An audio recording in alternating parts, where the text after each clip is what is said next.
ये है दुनिया का सबसे छोटा साइबर ट्रक, ये एफएम रेडियो, ये वैक्यूम क्लीनर, ये लीफ ब्लोअर। भाई इसकी चोंच थोड़ी सी भाई चल रहा है। अपने लंग्स की सफाई करता हूँ। दूध लेके आ गया मैं टेस्टिंग के लिए, मैं बड़े से टेस्टिंग के लिए। वो अंदर ले ले भाई। ओ भाई पूरा फिल्टर लगा रखा है इसमें भाई। अच्छी खासी मिट्टी पकड़ ली इसने। अब भाई गाना बजाना भी तो हो जाए। ओ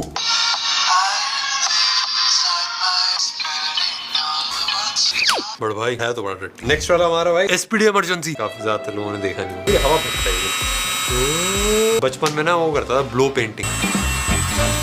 भाई ये देखो भाई काफी कंट्रोल्ड पेंटिंग बन गई है। दोस्तों मैंने आपको पहले बताया था कि भाई इंडिया में साइबर ट्रक आते ही मैं सबसे पहले लूंगा।